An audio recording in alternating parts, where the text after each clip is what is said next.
What's going on, guys? It's the Kentucky Prime Sports Podcast. My name's Devin Hood, here with Burke and Gibb. It's a Friday night. It's snowing outside, so we're trying to do this remote. So if you have any issues, we're just going to have to roll through the punches, right, guys? Oh That's yeah. right. Even though it's been a cold week, we've had a little bit of movement on the transfer portal side of Kentucky football, right? Yeah, just a little bit of movement.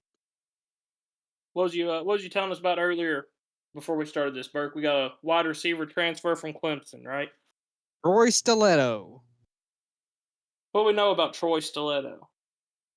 Let's see. Jack Pilgrim reports 66 career catches for 616 yards and 2 scores as a Tiger. He also held offers from Alabama, LSU, Ohio State, and USC as a 4-star out of high school. So pretty good little resume there. Not bad. No, not bad at all from what we've had. Yeah, I'm seeing he has 2 years of eligibility remaining as well. So that's something, help with this continuity word that a lot of people are throwing around this year for our coaching staff. Oh, absolutely. That's what we're needing, some consistency, in our wide receiver room. Yeah, it's something that, with all these transfers that we've gotten out of the wide receiver room, feels like we were kind of lacking for sure. Yeah. Yeah, I agree. We also, I don't know if you've seen this today, Burke, we picked up a not a for sure set in stone recruitment yet, but I've seen some rumblings about a South Dakota Edge transfer. I thought I heard something of that nature, but I didn't really look into it too much. Oh yeah, Yeah, I can't remember where I saw it, but I'm yeah. looking it up right now so I can get his name right. McQueese Grace. McQueese Grace. Yeah, That sounds like everybody seems to have an in these days in all the recruiting transfer portal stuff, but I have seen that a little bit of underwriting, writing on the wall, whatever you want to call it, that he has committed to the University of Kentucky. it's just unofficial at this point. Yeah, yeah. So we'll have to see if that plays out. So I mean, we got any stats on him? That's a good question. Let's see what we can find. He's one of those two. You wonder, coming from South Dakota, what kind of impact is he going to make in the SEC if he was to come to University of Kentucky? Yeah, because that's a big jump. Playing at a smaller school like that and jumping straight into the SEC. That's quite a jump. Yeah, which doing some research here, he is a FCS All American. Okay, all right. Put up 64 tackles, 18 and a half of those were for loss, 9.5 sacks. And that Not was a bad. South Dakota team that made the semifinals of the playoffs this year. That's not bad at all. No. No, and he actually recorded a sack in a week 2 matchup against Wisconsin that they played this year as well. Oh wow. So that'll be one that, really interesting to see if he makes that jump to Kentucky like we've kind of been hearing. 6'4", 255 pounds. From videos I've seen, it looks like he moves really well. Yeah, that'll probably give us some much needed pressure on the defensive edge that we've really been kind of lacking. So that's nice to hear. Yeah, for sure. Moving into basketball, I don't know if we really want to talk about this or not, but Kentucky did, have a pretty bad loss this week against Georgia. What are your thoughts on that game, Bert? Uh, I'm not one. Okay, I've been an official. I've refereed, or I'm not. I've umpired Little League baseball games, so I know what it's like to be mad at a referee, and I know what it's like to be a referee and have people be mad at you. But that officiating for that game was clearly one sided, and I mean, not to say that's what lost this game. We lost by what 11, 12, but we 13. 13. Okay, We were getting there. but the main thing for me is our ability to not grab defensive rebounds. We have struggled so badly with giving up offensive rebounds all year long, and it's just from a lack of guys not boxing out, not putting a butt on somebody. Close out the paint, so they can pull down those rebounds. Yeah. Uh, what do you think, Gib? Yeah, I would say we got hammered on rebounds. You know, the free throw shooting, they had twice as many free throw shots as us.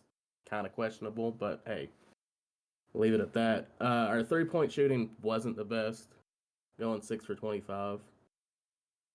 Not super impressed with that, but hey, some games are bad. Going into going into a big game, big SEC game on the road, you're gonna have some kinks. I just hope we can bounce back tomorrow. Yeah, for Something else, sure. Go something ahead, else Bert. something that really grinds my gears, and y'all may agree with this, you may not. The amount of reviews on fouls in that game was absurd. Too many reviews, slowing down the game, kind of killing our momentum every time we started getting going. There'd be a foul, and they had to go to the monitor and review something. Something's got to change with that.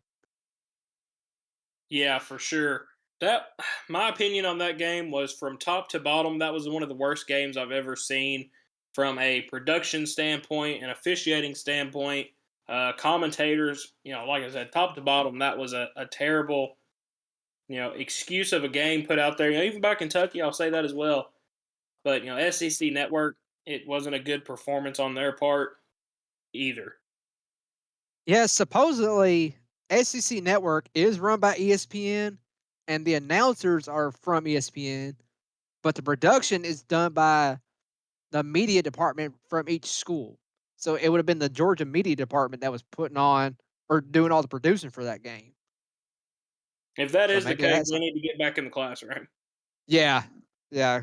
Or hell, I mean, if it's still owned by ESPN, but they can't spare a few guys that's been in the industry for a couple of years, let them do it instead of some 18-year-old straight out of college. Right. Yeah. I mean, that was, and even the commentators. I mean, the whole game talking about all the foul calls. At one point, it was like 38-9 free throws in favor of Georgia. I think the referees kind of started calling some fouls on Georgia there at the end to lessen that gap. But even the commentators are talking about, well, that's what happens when you play physical basketball. Isn't kind Yeah, of the idea of if you foul somebody, you get called for it? that's supposed to be the idea. Like they were the whole night. It just seemed like, well, these refs are rewarding physical basketball. I mean, I understand the whole idea of being physical, but at the same time, kind of not the point in basketball. Yeah.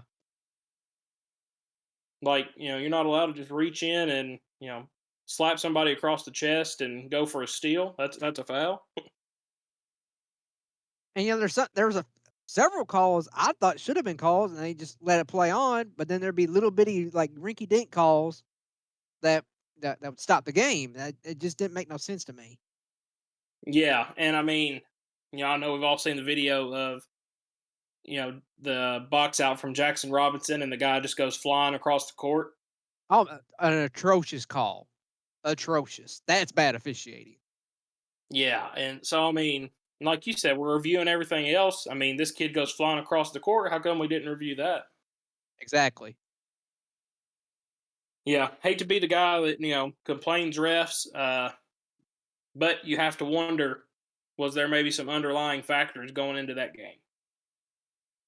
Potentially could have been.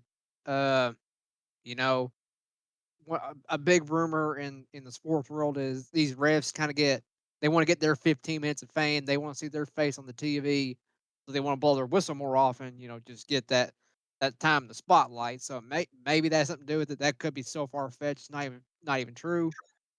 But it's kind of something you got to think about.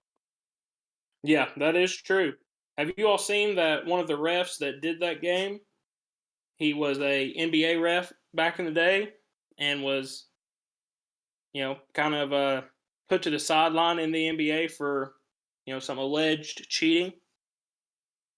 No, I never did see that. Yeah, I didn't see Looking for the anything come article. of that.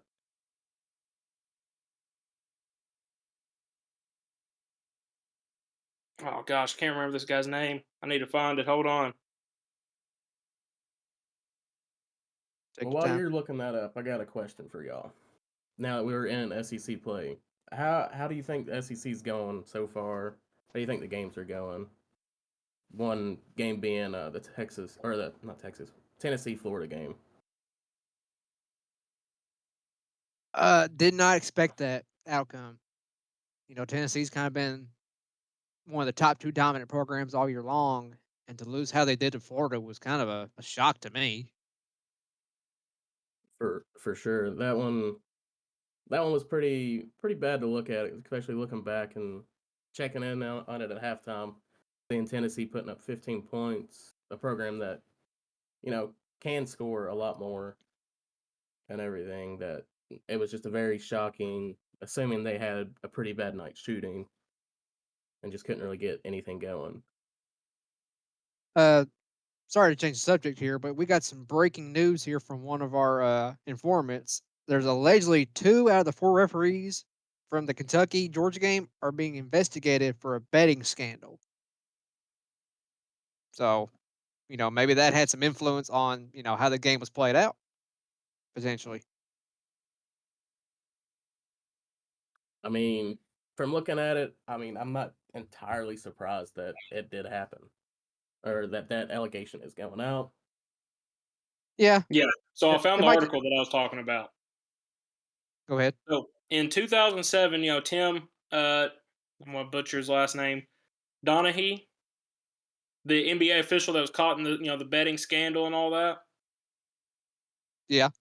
So, but there were 2 officials ranked ahead of him in games that covered the point spread. Even though he was the one being investigated, there was 2 referees that were ranked ahead of him in games that covered the point spread. One of those officials was Orlandis Poole. So he was investigated. There was never any allegations of misconduct, but he no longer officiates in the NBA, right? He has Right. transitioned to college basketball and was on the team that officiated the game Tuesday night against Georgia. Oh wow. He was the referee actually that called the flop that Jackson Robinson pushed the kid in the back and he goes flying. Oh yeah, he definitely had money on that game. Yeah, and so, obviously people start hearing about this, they start doing their own research. Poole has refereed 7 Kentucky games away from Rupp Arena, and Kentucky has a 2-5 record and a 37-point differential in those games. Okay, Sometimes that's gotta be more than a coincidence. All right, so I'm the going to hit stats you with don't another one. lie. One of those games that he was Kentucky was 2-5 in was the Texas A&M game in the SEC tournament last year. In that game, Orlandis Poole is alleged to have blown his whistle 22 times, all going against Kentucky. Wow. That is absurd. So hate to be the guy that brings up officiating to be the reason why you lost, but going into, let's just say 6 minutes left in the game, I think is when they really started calling fouls on Georgia to clear up that differential. 39-8 looks pretty bad. Oh yeah, for sure.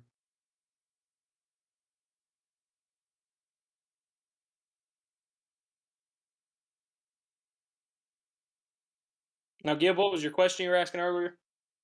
I was asking how you all were feeling about SEC play now that we're a couple games into it, and what's your thoughts on teams winning, teams losing, any surprises, any that should be the way it's going. Well, we've said it a couple times on here. The SEC is going to be a gauntlet this year, and I think this past week has proven that. Kentucky beats Florida 106-100 last Saturday. We're feeling good about that win, and then Florida, absolutely dog walks Tennessee. I think you all had already mentioned that. So it'll be interesting to see tomorrow what happens with Florida and Arkansas. Arkansas is coming off a loss to Ole Miss, and I think Calipari's kind of on the hot seat right now down there. They brought him in expected to be the savior of the program, and he's kind of showing how he did last year. Kentucky kind of repeating that process down at Arkansas. Yeah, absolutely. And the SEC as a whole this year, it's a dog eat dog fight for sure. You've got 12 to 13 teams that are probably going to make the NCAA tournament.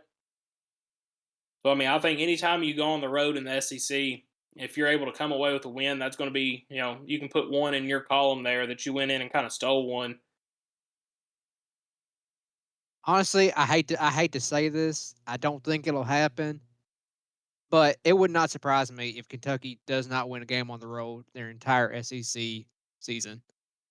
They're 0 Yeah, I 2 in mean, true road games right now, and it just seems like they just forget how to play basketball whenever they are on a true road game, and that worries me going forward. yeah, no, I agree with that.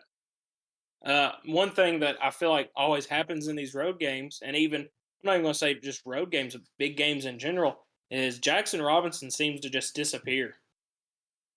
Yeah, it's almost like that his confidence just up and abandons him.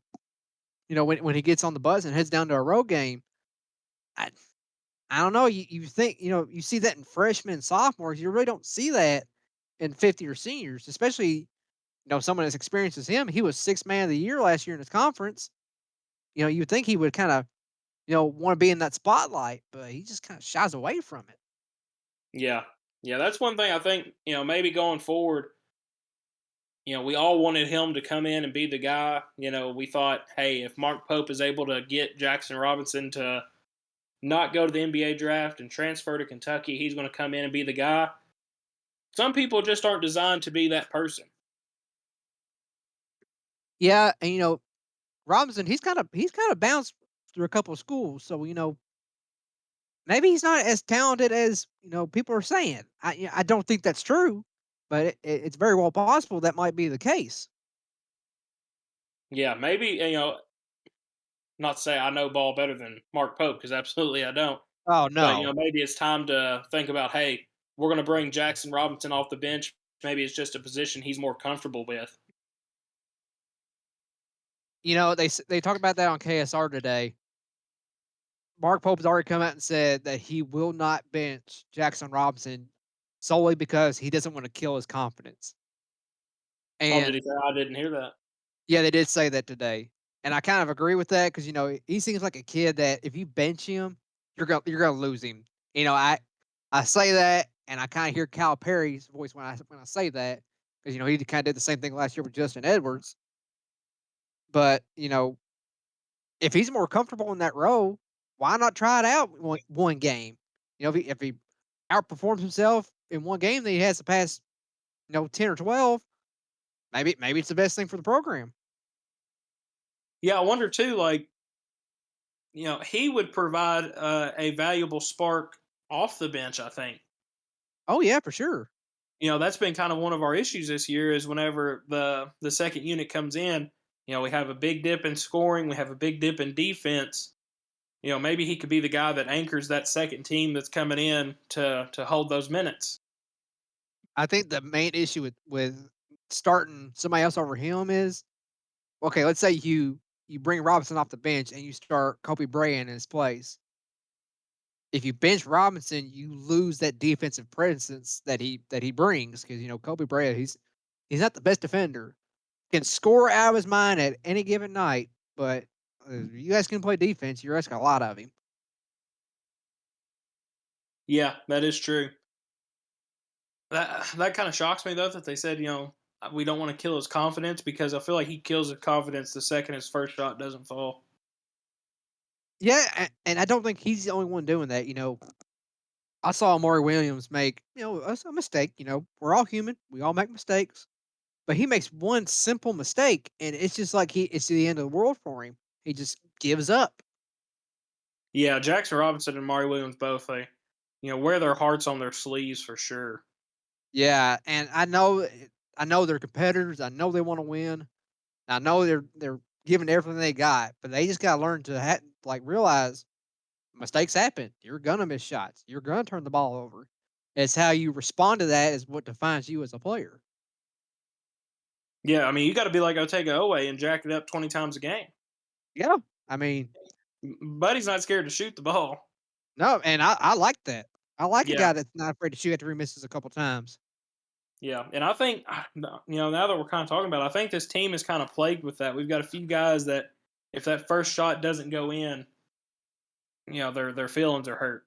Yeah, and you And you just Kobe got Bryant's kind of like that too. yeah, he kind of is. last Saturday against Florida. He was hot from beyond the arc, and he kept putting them up. They were falling, but he missed 2 or 3 on Tuesday night, and he just kind of shut down once they weren't falling. Yeah, we need Lamont Butler, Trent Noah, Otega Owe, Brandon Garrison, and Kirk Reese out there because that's efficiently that's not going to be a good team, but by God, they'll shoot the ball. And that's exactly what we need. Yeah, I mean, we how many heat checks did we see out of Kirk Reese before he got injured? I think a few too many, to be honest, but it is what it is. Right. I think honestly, losing him has been a big hindrance on the team so far with just the kind of energy that he was bringing to the court whenever he was getting in there. Yeah, he's kind of that road warrior you want when you're playing away games. A guy that's just not afraid to step into that opposing team's arena and just kind of say, "I'm here to beat y'all." Yeah, for sure. I think you can only do so much whenever you're at the end of the bench in a boot, obviously. Yeah, But being somebody out there on the court to say, hey, pick your chin up, it's fine, get back into it, shoot another. yeah, I, that's kind of what we're lacking when we ain't got Kirk Reese out there. I do have a question for y'all. Do you think the atmosphere that he's been playing in now being a Wildcat, because we know that a lot of teams come out and they'll play 110% against us. They'll sell out the arenas. The atmosphere would be absolutely electric. Do you think he's just not used to that atmosphere yet? How about Jackson Robinson? Yeah. Yeah, maybe. BYU wasn't a big school by any means, but I mean, he played at places like Kansas, Baylor, some of these better basketball schools, and I mean, he still performed there. Maybe it is just him being in that start position that's kind of getting him shook. Yeah, I agree with that. I mean, last year when BYU went on the road and beat Kansas by 20 or whatever it was, I mean, he was a big part of that game. I think it really just comes down to, hey, if my first shot doesn't fall and my second shot doesn't fall, then I'm in my feelings. And yeah, that's kind of what defines a great player is can you work through those problems? Yeah, which Gibb, that's funny. You're talking about the environment being too big. The environment is not too big for Otega Owe. Did you all see what he said to Georgia players whenever he was shooting free throws? I did see that. He's getting ready to shoot a free throw. He looks over one. He says, "This is your all Super Bowl." And he's not wrong. You know, anytime we play on away games, it's like the opposing team Super Bowl.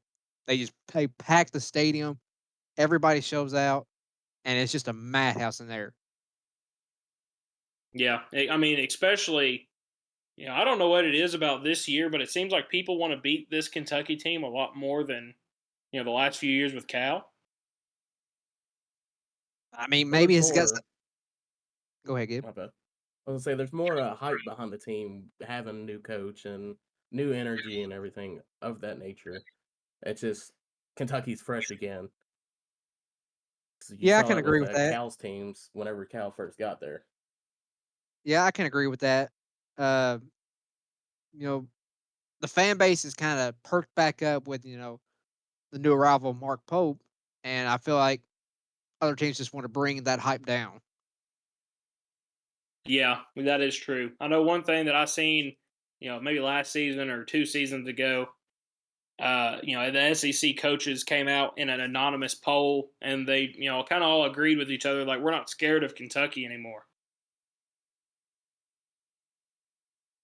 Hmm. I mean, right now, as far as road games go, they're absolutely right. They shouldn't be afraid of us because we can't win on the road.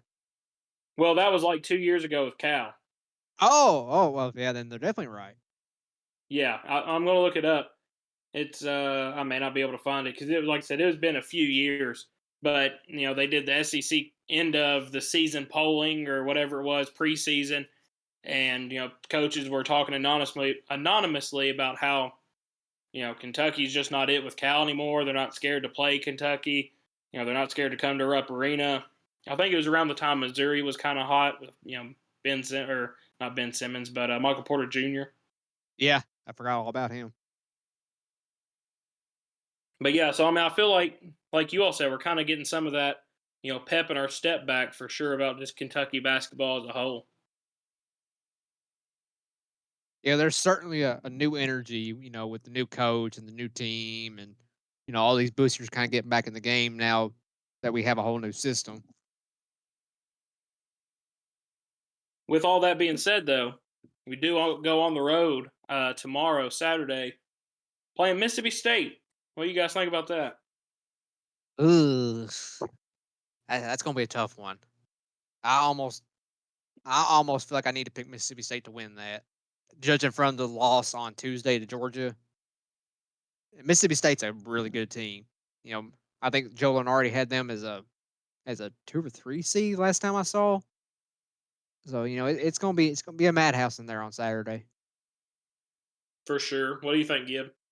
It just depends on how the team responds. Do we tuck our tails and just go ahead and accept defeat, or does Pope rally his guys and we come out and make a statement saying, "Hey, we can win on the road. We've had a few bumps, but we're back on track." It depends on who all shows up and how they want to play. If you were to make the guess right now, Gib, which team do you think shows up? I'm gonna come on the rally team and say we're gonna make a rally. It's gonna be a tight game. It's gonna be a hard fought game. But I feel like these guys know they need to prove something, or they're gonna start hearing from the loudmouth Kentucky fans, and they're not gonna be playing any better after that. Yeah, that is true. I'm really torn on this one. Part of me sees what Gib's saying. This team's ready for a big rally, win on the road, but at the same time, it's like Mississippi State's a good ball team. Yeah, Gib, I like your optimism, but I gotta disagree. We're going in there 8 o'clock at night. Missouri's on a hot streak. I'm sure they're probably gonna have a whiteout or something like that, just only because Kentucky's coming to town. I feel like it'll be a hard fought game. Kentucky will keep it within maybe 5 or 6 the whole game, but I don't feel like they're gonna be able to pull this one off. Yeah, well, we'll save our official predictions for the Kentucky Prime Picks podcast. We'll put out our graphic either later tonight or in the morning, so we won't spoil those picks that we have waiting for us. But I think mine's going to come down to me actually typing it in what I decide to go with. And I might change my mind once, like you said, once I go to type it in, but we'll just have to wait and see. Yeah, I mean, there's definitely, I think, at this point, I'm 50-50. The number that I'm kind of seeing is, well, I don't want to say it. Kentucky Prom Picks. Got to listen to it, right? That's right. Gib, you got anything else you want to add tonight for Kentucky sports? Not a whole lot more is coming to my mind right now. Burke, you got anything, buddy? Uh, Go Big Blue. That's about all I got. All right, guys. I think we're going to wrap it up here with our Kentucky Prime Sports podcast. Don't forget, tune in tomorrow to watch Kentucky take on Mississippi State. Hopefully, we get a win, keep us about the same place in the rankings because Mississippi State is number 14 in the country. You guys have a good night. Everybody stay safe, stay warm. Go Cats. Go Cats.